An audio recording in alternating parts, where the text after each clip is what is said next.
ॐ अज्ञानतिमिरान्धस्य ज्ञानाञ्जनशलाकया चक्षुरुन्मिलितं येन तस्मै श्रीगुरुवे नमः।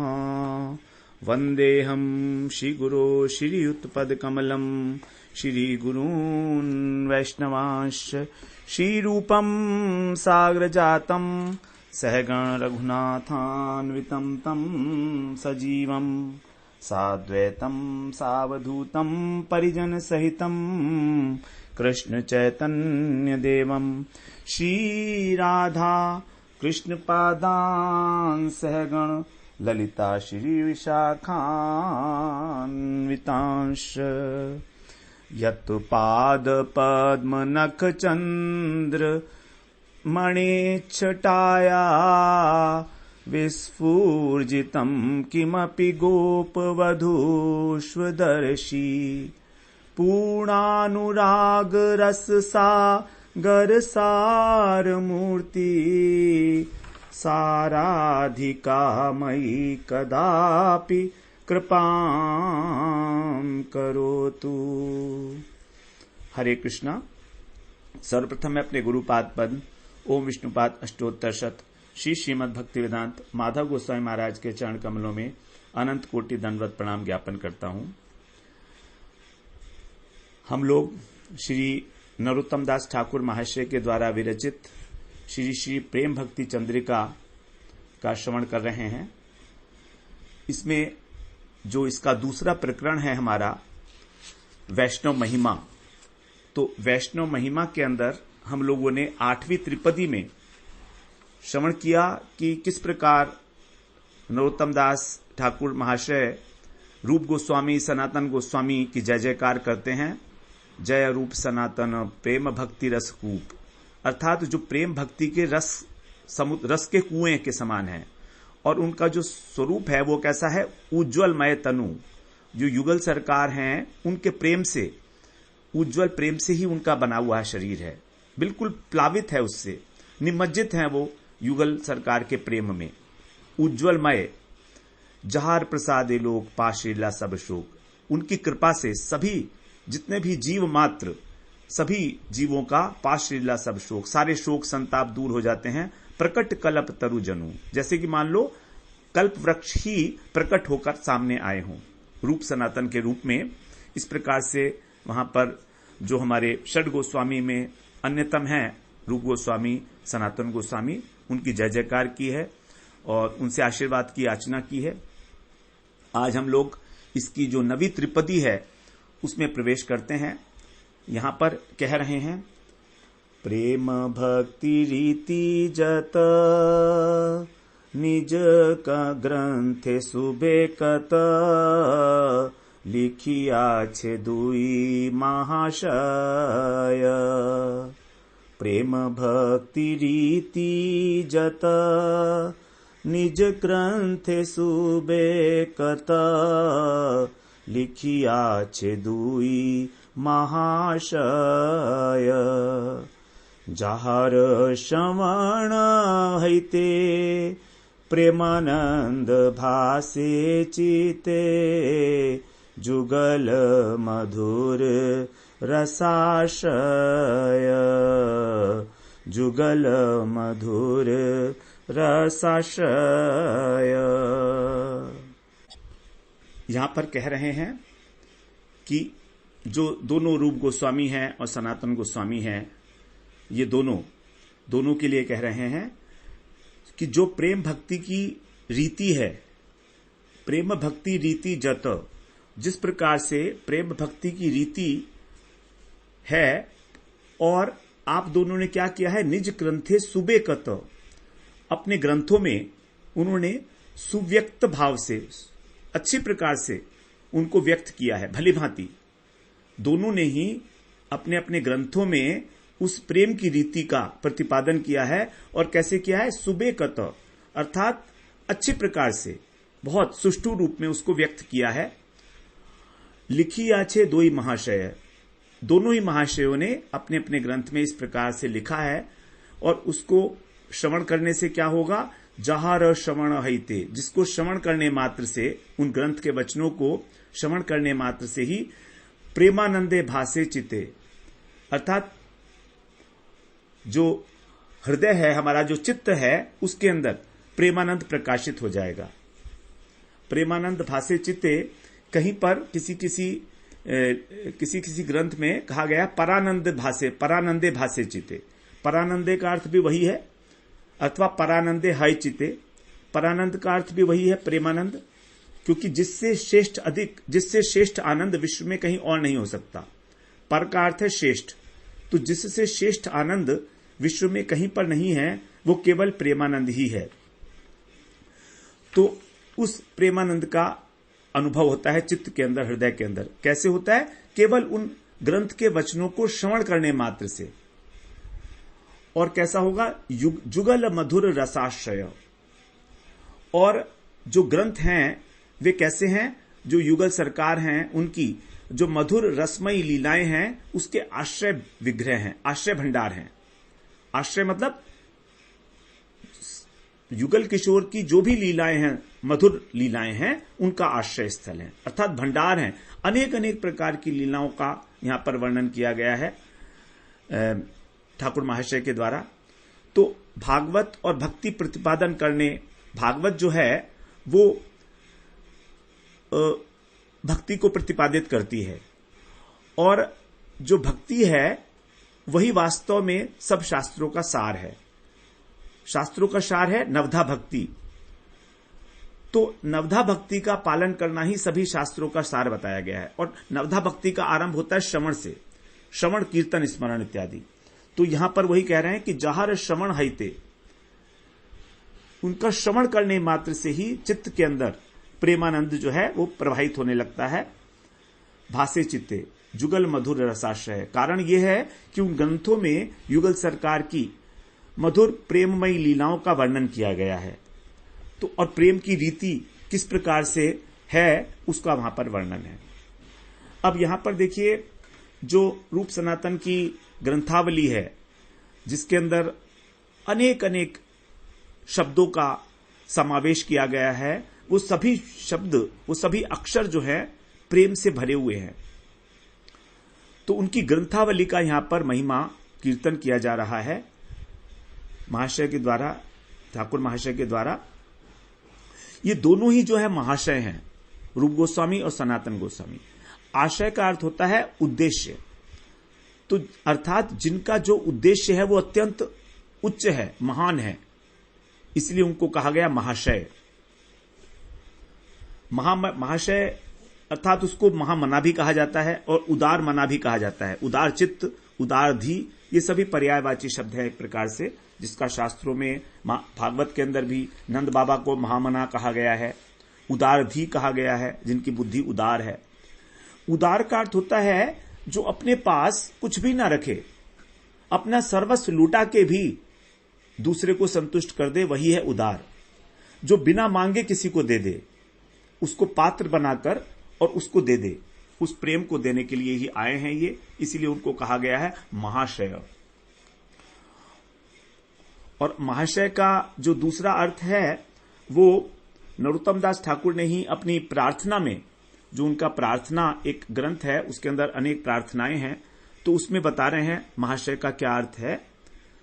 कह रहे हैं वहां पर, राधिका चरण रेणु भूषण करिया तनु अनायासे पाबे गिरिधारी। राधिका चरणाशय जे करे से महाशय तारे मुई जाओ बलिहारी।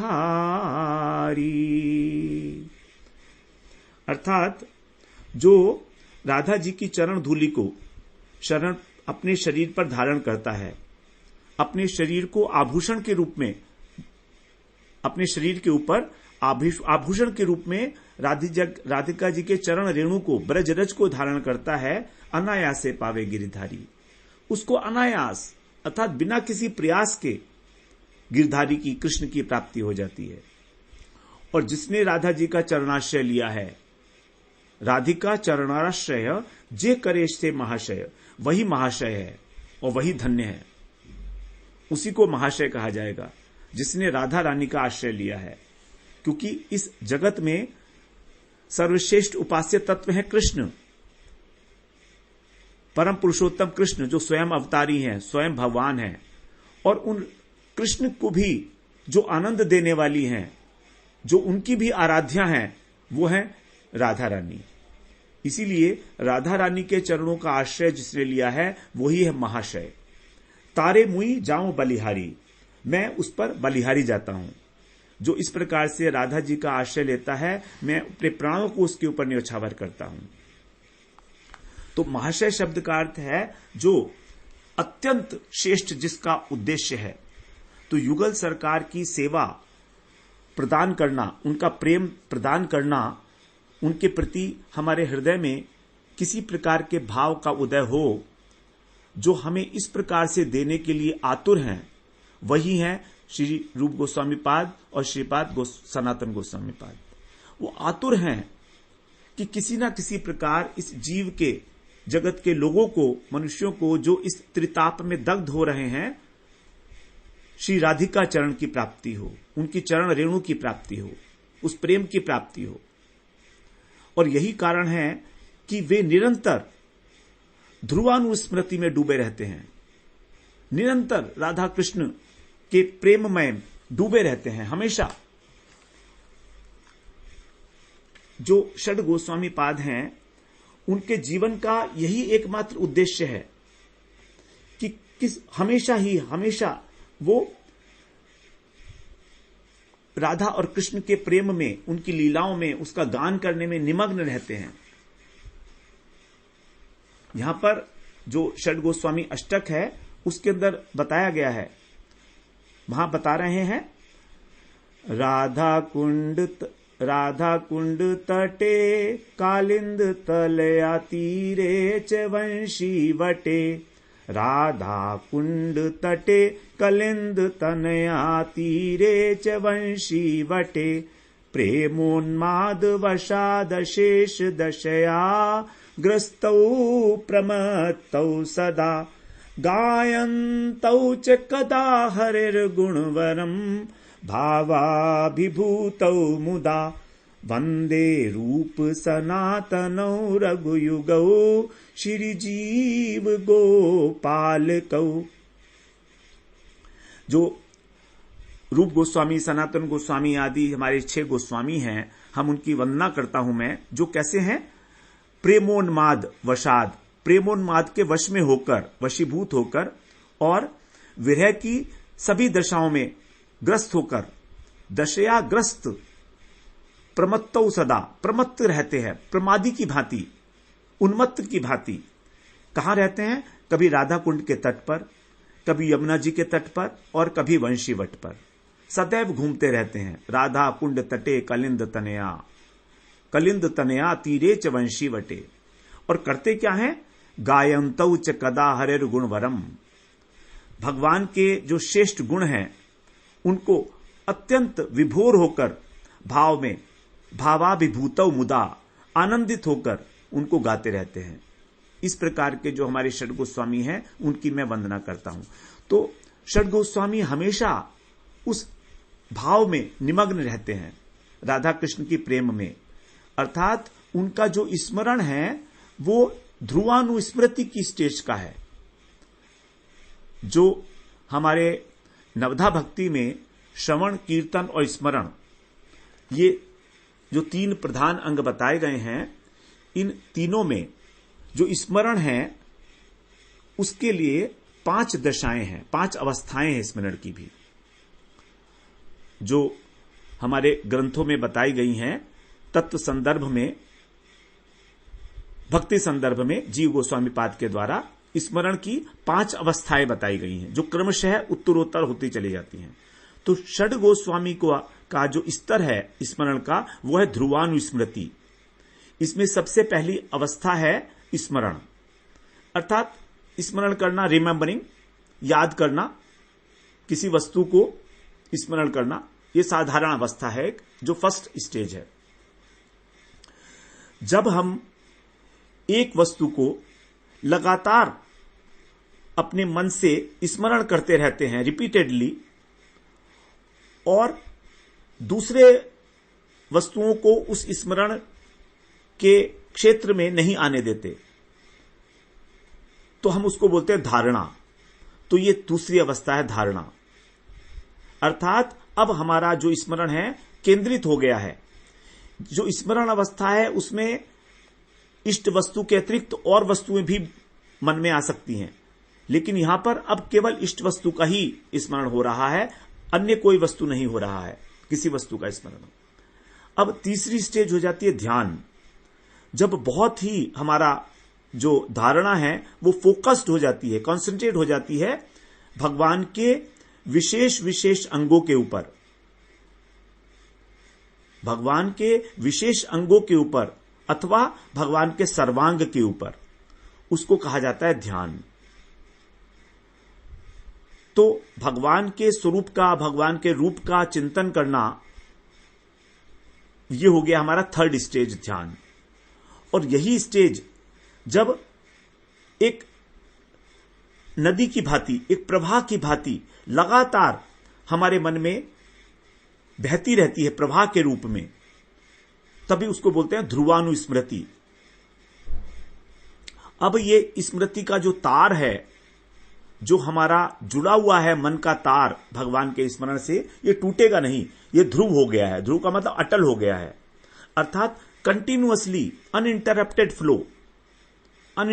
Flow of the remembrance. हमारी अब जो स्मृति है उसमें किसी प्रकार का कोई व्यवधान नहीं है। कंटिन्यूअसली जब हमारा भगवान के रूप के ऊपर जो है ध्यान केंद्रित हो जाता है बहुत लंबे समय तक, तब हम उसको कहते हैं ध्यान। और पांचवी स्टेज है समाधि, उसको ट्रांस बोलते हैं इंग्लिश में। तो वो तो स्टेज वैसी है कि जो सामने ऑब्जेक्ट है जिस पे हम ध्यान कर रहे हैं, जो हमारे स्मरण पथ पर आ रही है, वो लगातार हमको साक्षात दिखाई देने लगती है समाधि की स्टेज में। तो ये तो हमारी एक अंतरदशा हो जाती है। अंतरदशा में पहुंचकर जो साधक है अपनी सिद्ध देह को धारण करके और भगवान की सेवा करता है, इसको अंतरदशा कहा जाता है। लेकिन ये ध्रुवानुस्मृति है, ये हमारी अंतर्बाह्य दशा है। इसमें कुछ अंदर का है, कुछ बाहर का है ध्रुवानुस्मृति में, और इससे पहले तो फिर बाह्य दशा कही जाएंगी। तो इस प्रकार से हम इसे समझ सकते हैं। तो हमारे जो षड गोस्वामी हैं, जो रूप सनातन है, वे कैसे हैं?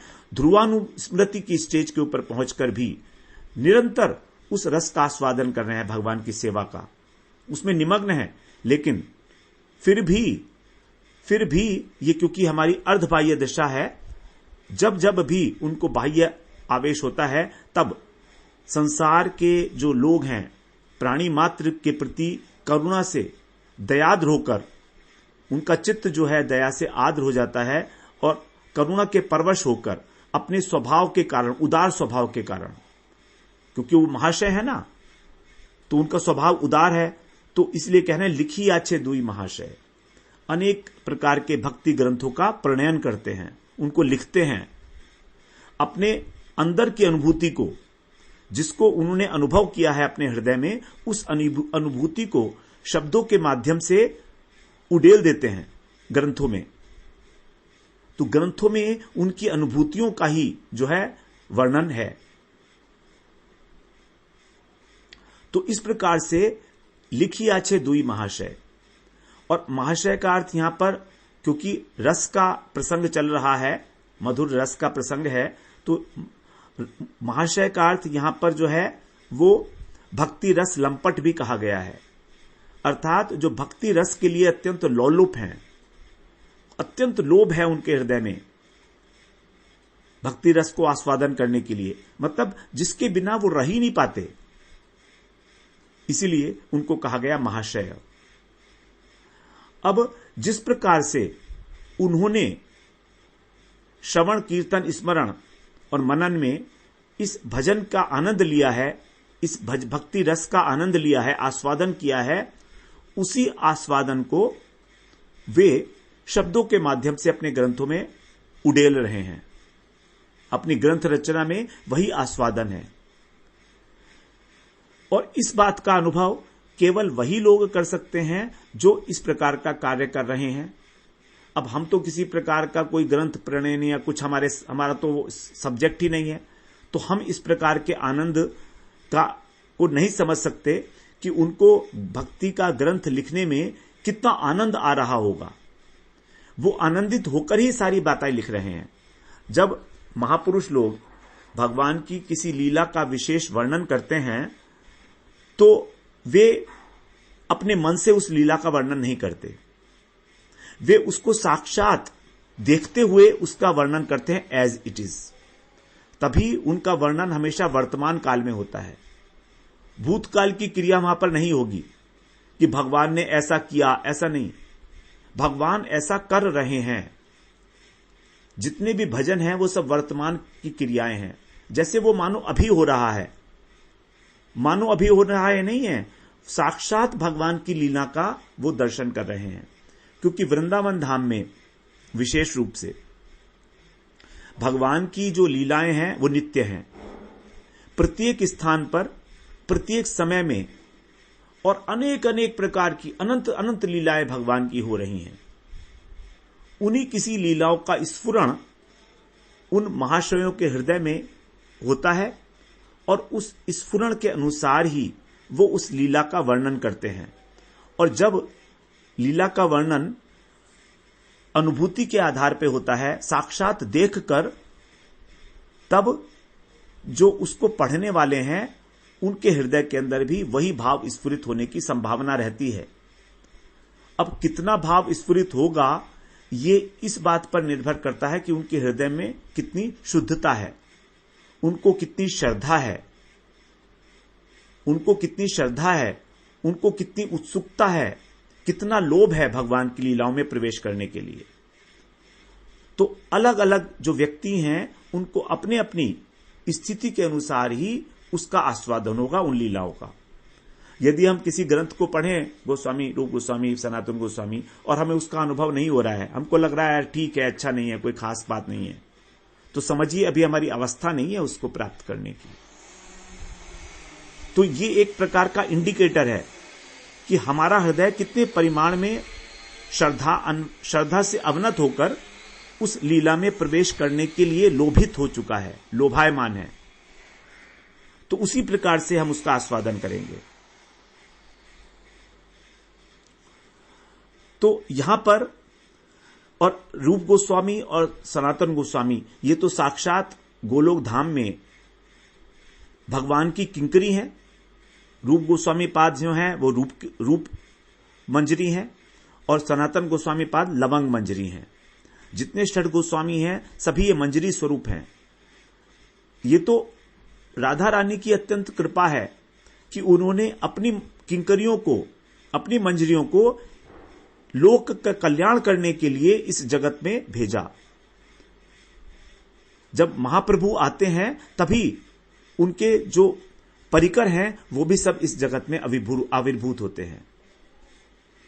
प्रत्येक कल्प में महाप्रभु आते हैं, प्रत्येक कल्प में राम आते हैं, कृष्ण आते हैं, तो उनकी जो पार्षद हैं, उनके जो परिकर हैं, वो भी उनकी लीला को पुष्ट करने के लिए उसी समय में अवतीर्ण होते हैं। तो रूप सनातन एकांतिक रूप से कृष्ण चरणाश्रित हैं, राधा चरणाश्रित हैं। कृष्ण ही श्री राधा जी के चरणाश्रित हैं, क्योंकि मंजरियां जो हैं वो राधा स्नेहाधिका हैं। जो 5 प्रकार की सखियां हम लोगों ने बात किया था, तो उसमें जो प्राण सखी और नित्य सखी है ये राधा स्नेहाधिका हैं। अर्थात युगल सरकार की सेवा करते हुए भी इनका राधा जी के प्रति अत्यधिक स्नेह है, उनसे अभिन्न माना गया है इनको। जो राधा जी हैं उनके अभिन्न प्राणा हैं और नित्य सखी हैं, तो इसलिए कहा उनको प्राण सखी और नित्य सखी। तो इस प्रकार से इन्होंने यहां पर आकर गोस्वामी के रूप में उन ग्रंथों का प्रणयन किया जो बिल्कुल लुप्त हैं। वेदों में कहीं किसी प्रकार की कोई चर्चा नहीं है इसकी, क्योंकि यह अत्यंत गूढ़ तत्व है। अब जो इन दोनों के ग्रंथों का पूर्वत्व है, जो विशेषताएं हैं, अद्भुत जो इसका अद्भुत जो इसके अंदर विषय वस्तु है उसका वर्णन कर रहे हैं। क्या है? प्रेम भक्ति रीति जत निज ग्रंथे सुबेकत। जो रीति है, प्रेम भक्ति की रीति, रीति का मतलब है कि उस प्रेम भक्ति की प्राप्ति कैसे होगी, उसकी पद्धति क्या है। देखिए, किसी भी वस्तु को प्राप्त करने के लिए एक विधि की आवश्यकता है। बिना विधि के कुछ भी नहीं होता। यदि हमको विधि नहीं पता तो हम तो रोटी भी नहीं बना सकते, आटा भी नहीं मल सकते। आटा बनाने की भी एक विधि है कि कितना पानी किस समय डालना है। यदि विधि नहीं होगी तो आटा नहीं मल पाएंगे। रोटी कैसे बेलनी है उसकी भी एक विधि है। और हम सोचते हैं कि भगवान का प्रेम हमको बिना किसी विधि के प्राप्त हो जाए, ऐसा तो हो नहीं सकता। तो उस विधि को तो समझना ही पड़ेगा। जगत का कोई भी छोटे से छोटा काम भी विधि के बिना नहीं होता है। खाना खाने की भी एक विधि है, उठने बैठने की भी एक विधि है, एक तरीका है, एक नियम है। तो उस प्रेम की रीति को, उस प्रेम, कृष्ण प्रेम को, राधा प्रेम को प्राप्त करने की जो रीति है वही वास्तव में इनके ग्रंथों का विषय वस्तु है।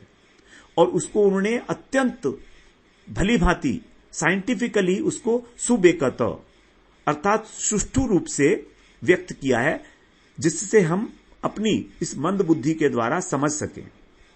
तो हमारी बुद्धि की जो स्थिति है उस स्थिति के अनुसार ही इन्होंने वहां पर इसका वर्णन किया है। इसी को कह रहे हैं प्रेम भक्ति रीति जत निज ग्रंथे सुबेकत।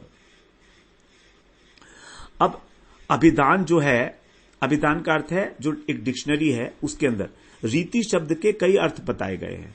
उनमें से कुछ अर्थों को हम यहां पर लेकर और उसके विषय में चर्चा करेंगे। जैसे रीति का अर्थ बताया है क्रम, कि प्रेम कृष्ण प्रेम किस क्रम से प्राप्त होगा। उसके बाद रीति का अर्थ है प्रकार, कि कृष्ण प्रेम कितने प्रकार का होता है। युगल सरकार के प्रति कितने प्रकार से प्रेम किया जा सकता है, अर्थात किस भाव से प्रेम किया जा सकता है। फिर रीति का अर्थ होता है स्वभाव, स्वभाव क्या है प्रेम का। फिर रीति का अर्थ है पद्धति, मेथोडोलॉजी, क्या तरीका है उसको प्राप्त करने का। फिर रीति का अर्थ गुण भी है, धर्म भी है, कई अर्थ हैं। लेकिन यहां पर हम रीति शब्द के कुछ अर्थों को लेकर उनकी चर्चा करेंगे। और प्रत्येक ग्रंथों के अंदर यदि हम देखेंगे सूक्ष्मता से, तो रीति शब्द के जितने भी अर्थ हैं वो सभी वहां पर चरितार्थ होते हैं, सभी अप्लाई किए जा सकते हैं। ये है स्पेशलिटी, विशेषता रूप गोस्वामी पाद और सनातन गोस्वामी पाद की। इसको बोलते हैं वाग्मिकता, वाग्मिता। वाग्मिता का मतलब है भाषा के ऊपर इस प्रकार का कमांड होना। वाग्मिता, वाक शक्ति, जो कहने का एक तरीका है, शब्दों को इस प्रकार से चयन किया गया है कि ये सभी अर्थ जो है उसके अंदर जो है अप्लाई होंगे, चरितार्थ हो जाएंगे। जितने भी अर्थ हैं, दो शब्द हैं छोटे से, दो अक्षर, रीति, लेकिन इन दोनों अक्षरों की ही अनेक अनेक प्रकार से जो व्याख्याएं हैं वो विस्तृत रूप से इनके ग्रंथों के अंदर देखने में आती हैं। अब यदि हम पहले समझें, रीति का अर्थ है क्रम। तो रूप गोस्वामी पाद ने अपने भक्ति रसामृत सिंधु, उज्ज्वल नीलमणि, इस ग्रंथ में जो प्रेम को प्राप्त करने के लिए क्रम बताया है, ये क्रम है सबसे पहले श्रद्धा, उसके बाद साधु संग, फिर भजन क्रिया, फिर अनर्थ निवृत्ति, उसके बाद निष्ठा, रुचि और आसक्ति, उसके बाद भाव और प्रेम। ये क्रम है एक। तो क्रमबद्धता जो एस्टेब्लिश की गई है, जो बताई गई है पहली बार इतनी साइंटिफिक तरीके से कि एक साधारण से व्यक्ति को भी समझ में आ जाए कि ये क्या है प्रेम, क्या वस्तु, क्या है प्रेम। प्रेम तत्व को वास्तव में समझने के लिए इससे बड़ी और कोई ग्रंथ नहीं हो सकता, भक्ति रसामृत सिंधु से बढ़कर। अन्य संप्रदाय के सभी लोग जो है इसी ग्रंथ का आश्रय लेते हैं। जब भगवान के प्रेम की बात होती है तो इसी ग्रंथ का आश्रय उन्हें लेना पड़ता है, और कहीं पर इसका प्रतिपादन है ही नहीं इतने क्रमबद्ध तरीके से। प्रत्येक अवस्था के लक्षण बताए गए हैं कि श्रद्धा के स्तर पर क्या है, श्रद्धा कितने प्रकार की है, साधु संग के अंदर क्या है, उसका फल क्या है, वो किस प्रकार से हमें भजन क्रिया की ओर ले जाएगा, साधु संग करेंगे तो गुरु पदाश्रय होगा, फिर गुरु जी हमको दीक्षा देकर भजन क्रिया बताएंगे कि ऐसे भजन करना है। तो भजन क्रिया करते करते फिर हम जो है अनर्थ निवृत्ति की स्टेज पर पहुंचेंगे। तो भजन क्रिया कितने प्रकार की है ये सब बताया है वहां पर। भजन क्रिया 2 प्रकार की, निष्ठता और अनिष्ठता भजन क्रिया। फिर अनर्थ निवृत्ति कितने प्रकार की है, किस स्टेज में हमारे अनर्थ कम होंगे, परसेंटेज वाइज 50%, 90%, 95%, 98%, 100%, ऐसे बिल्कुल एक मैथमेटिक्स बनाकर साइंटिफिकली समझाई गई है सारी क्रम। उसके बाद फिर प्रेम से ऊपर स्नेह, मान, प्रणय, राग, अनुराग, भाव, महाभाव। राधा रानी कैसी है? महाभाव स्वरूपा। महाभाव स्वरूपा च कृष्ण प्रिया वरियसी, प्रेम भक्ति प्रदे देवी राधिके त्वाम नमाम्यहम्। तो राधे जी का जो भाव है वो महाभाव स्टेज पर है। तो महाभाव को प्रेम ही जो है अत्यंत प्रगाढ़ होकर, जैसे दूध, यदि हम दूध को गर्म करें तो वो क्रमशः रबड़ी बनता है, फिर उसके बाद खोया बनता है। तो उसी प्रकार से ये प्रेम जो प्रगाढ़ होता चला जाता है तो अनेक अनेक प्रकार के इसमें स्तर मिलते हैं। स्नेह की परिभाषा क्या है, मान किसको कहते हैं, प्रणय क्या है, राग और अनुराग का क्या मतलब है, भाव और महाभाव, इतनी डिस्टिंक्टली अभी तक ना कभी किसी ने बताया ना कोई बता सकता है। तो ये जो क्रम विकास है महाभाव की स्टेज तक, फिर महाभाव की स्टेज के बाद भी जो इस प्रेम के अंदर वैचित्री चमत्कारिता उत्पन्न हो जाती है, उसके लिए भी बताया रूढ़, अधिरूढ़। फिर अधिरूढ़ के आगे बताया मोदन, मादन, मादनाख्या भाव। तो राधा रानी में ही केवल मादनाख्या भाव जो है वो प्रकाशित होता है। तो वहां मादनाख्या भाव तक की जो स्टेज है, राधा रानी की स्टेज जो है, राधा रानी किस प्रकार से कृष्ण से प्रेम करती हैं, उनकी सेवा करती हैं, वो मादनाख्या भाव की स्टेज तक लेकर गए हैं ये। तो इतना गहन है ये सब्जेक्ट कि प्रत्येक स्टेज के लक्षण बताना, उसकी परिभाषा देना, समझना कि कौन सी स्टेज के ऊपर क्या लक्षण दिखाई देगा और किस किस परिकर में कौन कौन से भाव जो है देखने में आते हैं। उदाहरण भी दिए साथ में। तो एक अलौकिक वर्णन है सभी इनके भक्ति रसामृत सिंधु ग्रंथ के अंदर। उसी प्रकार से सनातन गोस्वामी पाद ने भी जो वृहद भागवतामृतम लिखा है, उसके प्रथम खंड के अंदर 2 खंड हैं, उसमें प्रथम खंड और द्वितीय खंड।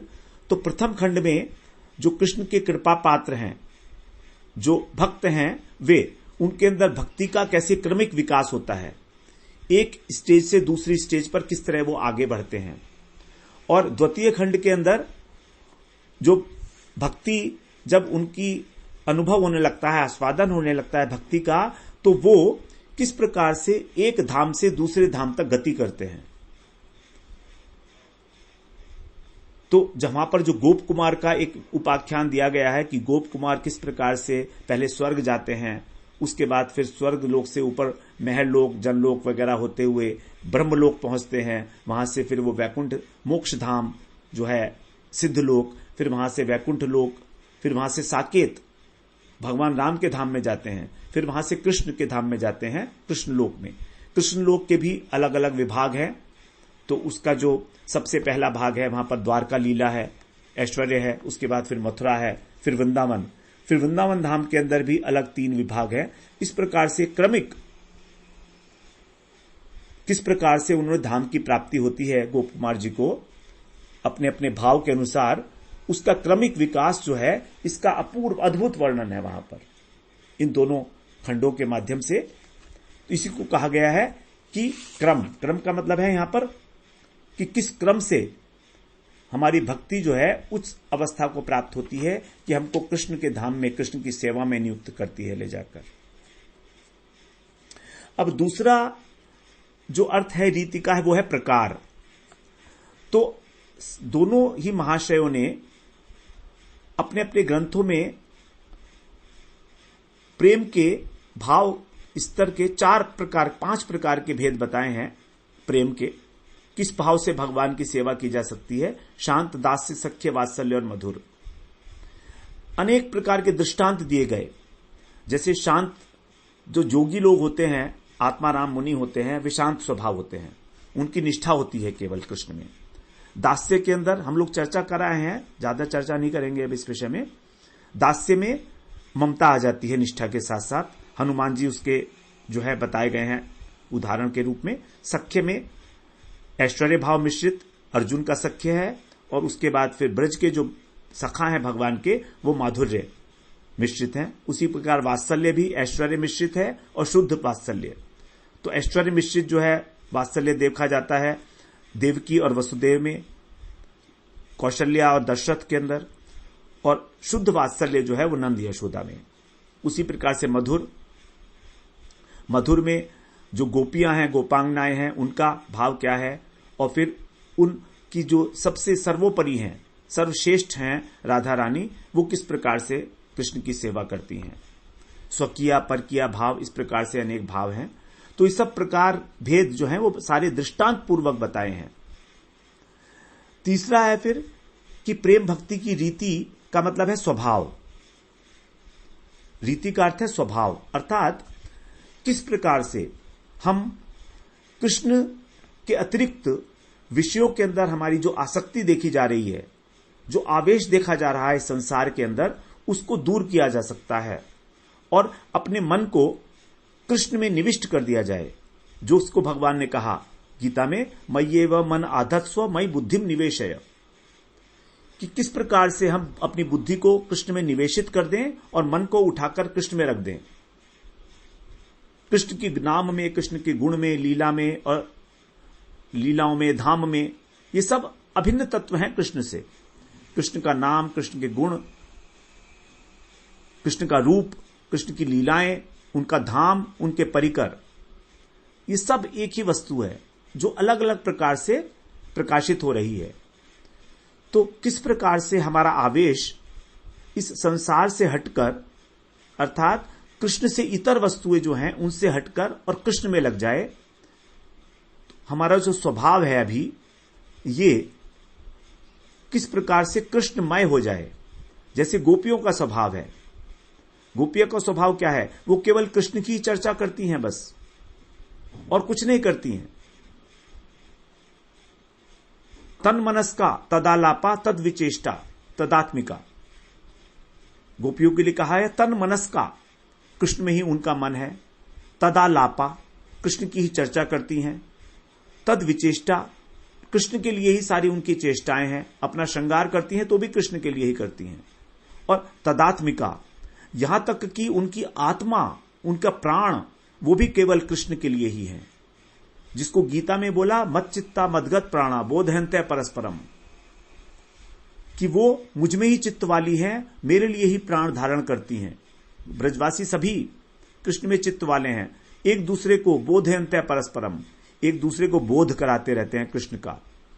कथयन्तस्य माम नित्यम तुष्यन्ति च रमन्ति च, और निरंतर मेरी कथाओं का आस्वादन करते हैं, उसी में आनंद लेते हैं, उसी में रमण करते हैं, उसी से संतोष प्राप्त करते हैं। जिसको हनुमान जी कहते हैं कि जब आपकी हमको याद आ रही है तभी हम ठीक हैं, अन्यथा सब विपत्ति ही है। जहां तुम्हारी विस्मृति है वहां पर विपत्ति है। तो जहां पर भगवान की स्मृति नहीं है वहीं पर विपत्ति है। तो इस प्रकार से स्वभाव किस प्रकार से कृष्ण में लगा लिया जाए, ये बातें जो हैं बड़ी अच्छे प्रकार से इन ग्रंथों में वर्णित की गई हैं। फिर हमारा कहीं आवेश और होगा ही नहीं, कृष्ण में ही लगे रहेंगे। उसके बाद फिर चौथा है रीति का अर्थ पद्धति, मेथड, कि वो तरीका क्या है। तो तरीका तो हम लोग श्रवण किए अभी, साधन भक्ति, भाव भक्ति और प्रेम भक्ति। इसकी नियमावली क्या है, कौन कौन से नियम पालन करने हैं, किस प्रकार से हमारा साधन आगे बढ़ेगा, किस प्रकार से हम भाव स्टेज पर पहुंचकर भगवान की सेवा करेंगे अंतश्चिंतित देह के द्वारा। हमारी जो अंतश्चिंतित देह है, अर्थात जब साधक जो है अपने ध्यान में जाकर स्मरण करते हुए भगवान की सेवा करता है, तो उसको कहा जाता है अंतश्चिंतित देह। जो साधक अवस्था में साधक अंतश्चिंतित ध्येय के द्वारा भगवान की सेवा करता है, भाव द्वारा। और बाह्य दशा में वही साधक जो है साधारण भक्त की तरह नवधा भक्ति का पालन करता है, श्रवण कीर्तन स्मरण करता है। तो ये सारी जो नियम है वो सब बताए गए हैं। और गुण, भगवान के गुण कैसे हैं? भगवान 64 गुण हैं भगवान में, उनमें से जो 4 गुण हैं वो विशेष हैं। 4 गुण विशेष हैं कृष्ण में। उनकी वेणु माधुरी, रूप माधुरी, लीला माधुरी और प्रेम माधुरी, जो उनको नारायण से विशेष बनाते हैं। नारायण में 60 गुण हैं और वही गुण कृष्ण में जो है 64 हो जाते हैं। इसी प्रकार से राधा रानी में 25 विशेष गुण बताए गए हैं। तो इन सब का वर्णन बड़े बड़े विशद रूप से उनको एक्सप्लेन करते हुए कि किस प्रकार से ये गुण भगवान के किस समय में प्रकाशित होते हैं जगत में, किस किस लीला में, वो सारी बातें इन ग्रंथों के अंदर समायोजित की गई हैं, जिससे कि हम भगवान के अनंत गुणों में से जो उनके विशेष विशेष गुण हैं उनको श्रवण करके, उनके ऊपर मनन करके अपने चित्त को, अपने हृदय को भगवान की लीलाओं में निविष्ट कर सकें। तो भगवान की किस प्रकार की लीला में भगवान का कौन सा गुण प्रधान जो है व्यक्त हो रहा है, प्रकाशित हो रहा है, इतना डिटेल में वो सारी बातें वहां पर बताई गई हैं उज्ज्वल नीलमणि में। बहुत अनुपम ग्रंथ है। ऐसा ग्रंथ बहुत ही रेयर, आप समझ लीजिए। तो कि प्रत्येक उदाहरण देकर कि भगवान का कौन सा वाला गुण, विशेष गुण इस लीला के द्वारा जो है प्रकाशित हो रहा है, जिससे कि उस गुण का ध्यान करते हुए भगवान की वो लीला भी हमारे हृदय में स्फुरित होने लगे। इस प्रकार से भगवान के गुण हैं, अलौकिक गुण हैं, और इसका रीति का अर्थ एक धर्म भी होता है। तो धर्म के विषय में भी जो है बताए गए हैं आगे। तो जितनी भी बातें हैं ये सब बड़े विशद रूप से उन्होंने अपने ग्रंथों में लिखी हैं। अब रूप गोस्वामी पाद के जो ग्रंथ हैं वो हैं उज्ज्वल नीलमणि, भक्ति रसामृत सिंधु, उसके अलावा लघु भागवतामृत लिखा है उन्होंने। लघु भागवतामृत में उन्होंने भगवत स्वरूप को किस प्रकार से समझाया है, इट इज जस्ट अनइमेजिनेबल। कहीं पर भी किसी भी ग्रंथ में, पुराण में उस प्रकार का वर्णन नहीं मिलने वाला है। और सब पुराणों का ही उदाहरण लेकर, उपनिषदों का उदाहरण लेकर प्रमाण के रूप में वहां पर प्रतिपादित किया है कि भगवान के कितने अवतार हैं, स्वांश क्या होते हैं, विभिन्नांश क्या होते हैं, स्वांश के भी कितने भेद हैं, वो सारे के सारे जो हैं लघु भागवतामृत में दिए हैं।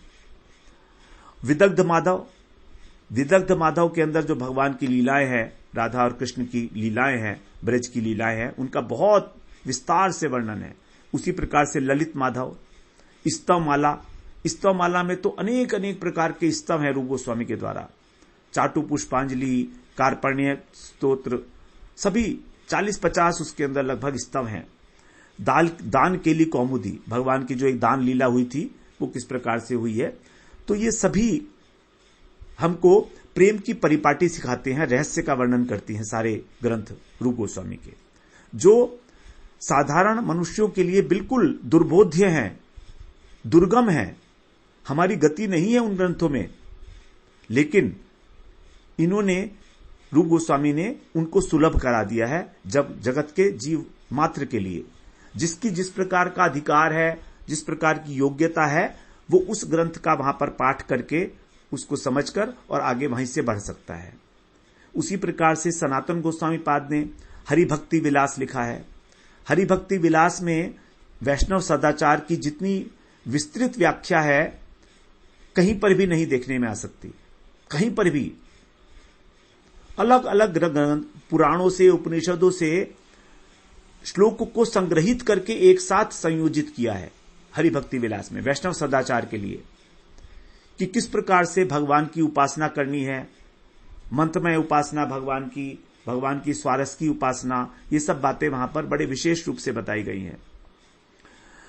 फिर लीला स्तव लिखा है उन्होंने, उसके बाद जो भागवत का दशम स्कंद है उसके ऊपर उनकी वृहद वैष्णव तोषणी टीका है।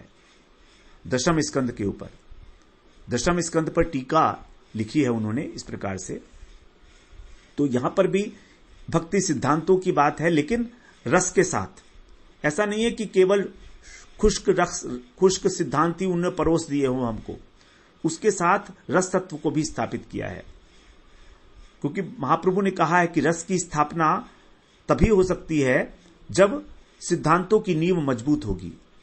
तो यहां पर सिद्धांत का वर्णन जो है उसके ऊपर रस की स्थापना की गई है। उसी प्रकार से सनातन गोस्वामी पाद का जो वृहद भागवतामृतम ग्रंथ है, जिसके विषय में हम लोग चर्चा कराए हैं, प्रथम खंड और द्वितीय खंड, वो तो अद्वितीय है, उसकी कोई उपमा ही नहीं है भागवतामृतम ग्रंथ की। उसमें जो है उपाख्यान है कि किस प्रकार से परीक्षित महाराज ने अपनी माता उत्तरा जो है उनको बहुत ही संक्षेप में भागवत का जो अमृत है उसका श्रवण कराया। गोप कुमार का उपाख्यान के माध्यम से ये बात समझाई गई है वहां पर। तो ये सारी बातें इनके ग्रंथों के अंदर उस प्रेम तत्व को स्थापित करने के लिए ही है। तो यही है प्रेम की रीति को अच्छी प्रकार से व्यक्त करना, अत्यंत रहस्यमय बात को और व्यक्त कर देना। तो रूप गोस्वामी पाद ने लिखा है भक्ति रसामृत सिंधु में, श्रीमत प्रभु पदाम्बोजई सर्वा भागवतामृते व्यक्ति कृतास्ति गूढ़ापी भक्ति सिद्धांत माधुरी। अर्थात मेरे प्रभु श्री सनातन गोस्वामी पाद ने, श्री सनातन गोस्वामी बड़े थे, रूप गोस्वामी छोटे भाई थे, तो उनके प्रति गुरु बुद्धि थी सनातन गोस्वामी के प्रति। तो कह रहे हैं मेरे प्रभु ने, सनातन गोस्वामी पाद ने अपने वृहद भागवतामृत ग्रंथ में भक्ति सिद्धांत की माधुरी को अत्यंत गूढ़ होते हुए भी स्पष्ट रूप से वर्णन किया। इसको साधारण तरीके से समझा ही नहीं जा सकता कि भक्ति की महिमा क्या है, नाम की महिमा क्या है, जो अनेक अनेक प्रकार के भाव हैं उसको किस प्रकार से वो प्रकाशित होते हैं जीवन में अनेक अनेक प्रकार के अधिकारों के अनुसार। तो अत्यंत गूढ़ वस्तु को उन्होंने और बड़े स्पष्ट रूप से एक कथानक के माध्यम से, उपाख्यान के माध्यम से वर्णन किया है जगत के कल्याण के लिए। तो इसका उदाहरण दृष्टांत है कि वृहद भागवतामृतम की टीका जो है वो भी उन्होंने खुद ही की है सनातन गोस्वामी पाद ने। देखिए कितनी बड़ी बात है, कोई भी लेखक अपनी ही ग्रंथ की टीका नहीं लिखता है और लोग उसकी टीका लिखते हैं, लेकिन सनातन गोस्वामी का औदार्य देखिए, उदारता देखिए।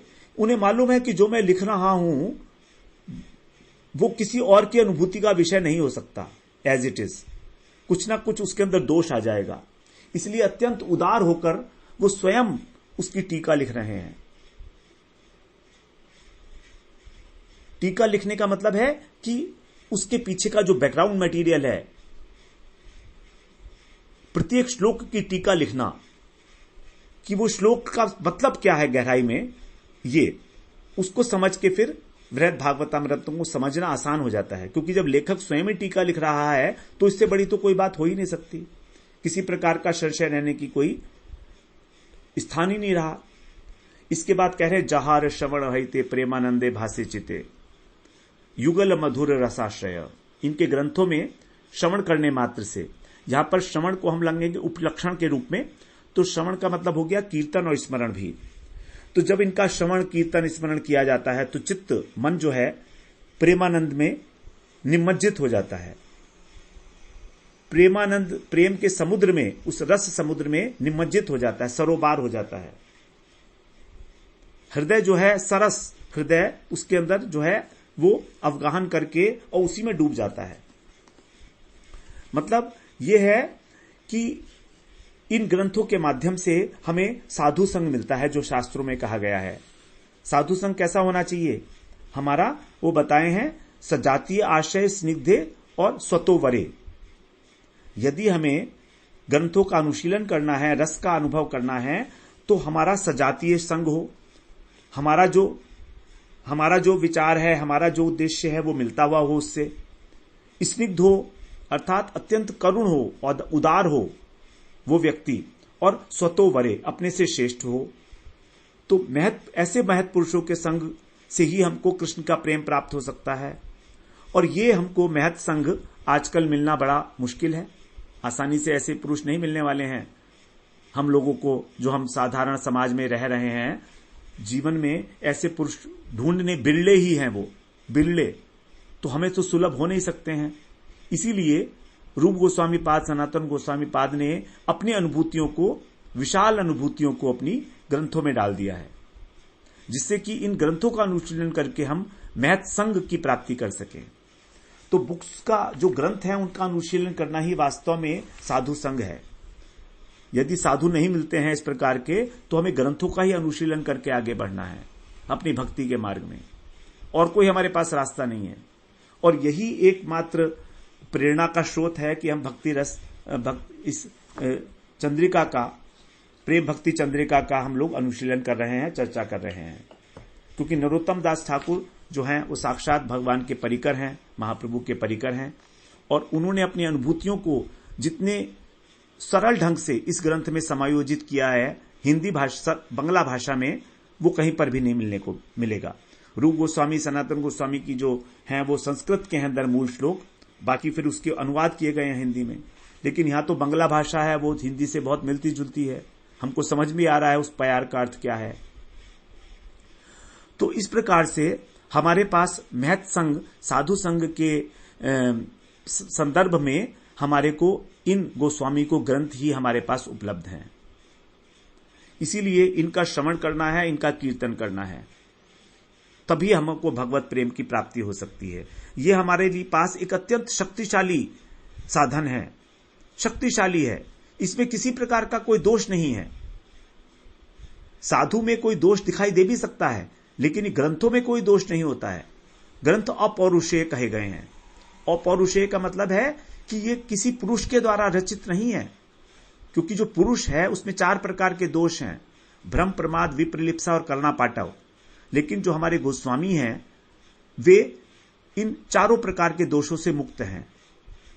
तो इसमें किसी प्रकार का कोई भी दोष आने की संभावना ही नहीं रही।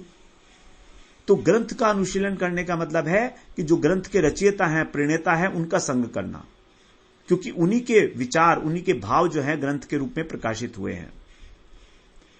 और विशेष रूप से जो युगल सरकार के प्रेमी हैं, जो राधा कृष्ण की प्रेममय भक्ति चाहते हैं, उनके लिए जो इन दोनों के ग्रंथ हैं, रूप गोस्वामी, सनातन गोस्वामी के, वो तो एक कंठाहार की भांति बताए गए हैं।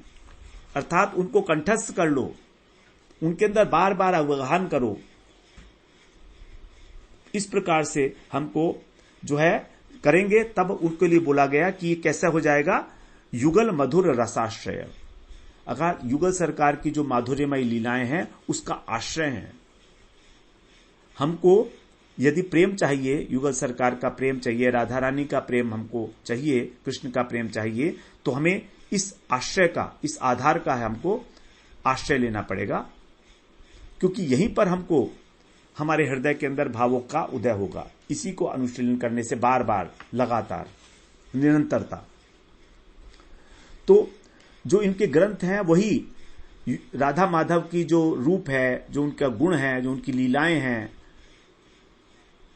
और किस प्रकार से उन लीलाओं के लिए साधना करनी है, किस प्रकार से साधना करनी है, और साधना के पीछे सिद्धांत क्या है।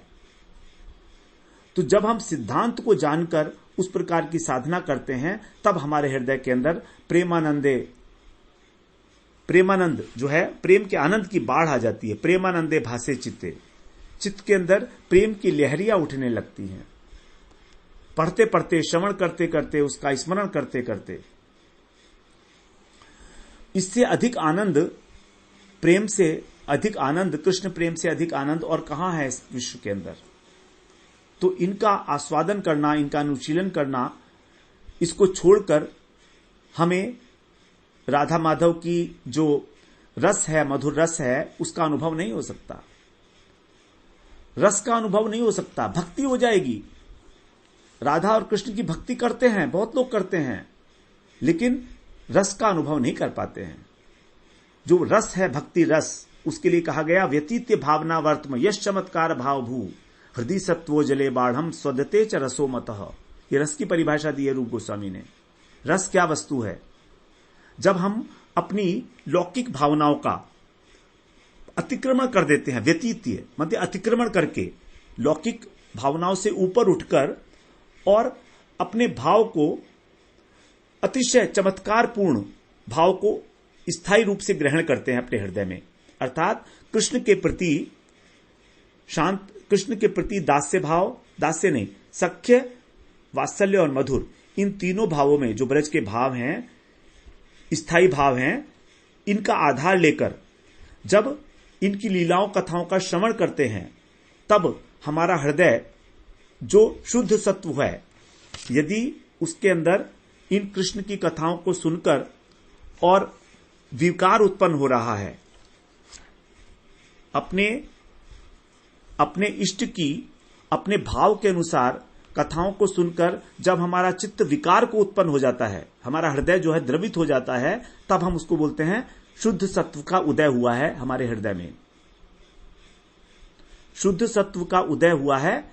तो जब उस शुद्ध सत्व का उदय होने पर इन लीलाओं का आस्वादन किया जाता है, इनका स्मरण किया जाता है, श्रवण किया जाता है, तब जो परिमार्जित हृदय है हमारा शुद्ध सत्वमय, उसके अंदर एक बाढ़ आती है, भावों की बाढ़ आती है, फ्लड आती है, फ्लड। तो हमारा उसमें आस्वादन होता, प्रवाह चलता है एक भाव का, बढ़ जाता है हमारा। बाढ़ का मतलब है बढ़ना। तो भाव जो है अपनी अतिशयता को प्राप्त हो जाता है और उसके अंदर एक चमत्कार की अनुभूति होती है, यश चमत्कार, एक चमत्कारिता आ जाती है। उस चमत्कारिता को ही कहा जाता है रस। जिस प्रकार से रसाला बनाया जाता है, जल के अंदर नींबू डालकर, थोड़ा शिकंजी जिसको बोलते हैं, नींबू डाला हमने, थोड़ा और भी कुछ सामान डाला, काली मिर्च डाली, थोड़ा नमक डाला, थोड़ा कुछ और मिलाते हैं उसमें, अथवा जो लस्सी होती है वो, तो ये है रस।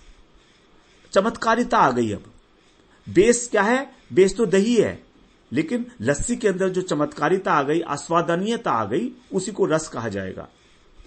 तो लस्सी भी दही भी खाई जाती है, ठीक है, लेकिन दही इतनी स्वादिष्ट नहीं लगेगी जितनी कि लस्सी। उसी प्रकार से भक्ति और भक्ति रस। तो भक्ति रस का आस्वादन तभी होता है जब हमारा हृदय शुद्ध सत्व को धारण करता है, और शुद्ध सत्व तभी होता है जब भजन करते करते धीरे धीरे हमारे अनर्थ जो है नाश हो जाते हैं। तब अकस्मात शुद्ध सत्व जो है उसकी जो स्फुरण है, थोड़ी थोड़ी देर के लिए हमारा चित्त जो है द्रवित होने लगता है, विगलित होने लगता है। वो विगलित अवस्था जो है चित्त की, हृदय की, उसी के अंदर रस का आस्वादन होता है, क्योंकि उसमें एक चमत्कारिता आ जाती है। तो इसीलिए कह रहे हैं यहां पर कि प्रेमानंद चित्ते, प्रेमानंदे भासे चित्ते। तब उस चित्त के अंदर प्रेम के आनंद का अनुभव होता है, प्रेमानंद का, जिसको यहां पर परानंद भी कहा गया, अर्थात सबसे श्रेष्ठतम आनंद। इस प्रकार से हम लोगों ने आज जो नवी त्रिपदी थी प्रेम भक्ति चंद्रिका में, उसका श्रवण किया। अगले सत्र में फिर हम लोग 10वीं त्रिपदी में प्रवेश करेंगे। वांछा कल्पतरुभ्यश्च कृपा सिंधुभ्येव च पतितानां पावनेभ्यो वैष्णवेभ्यो नमो नमः।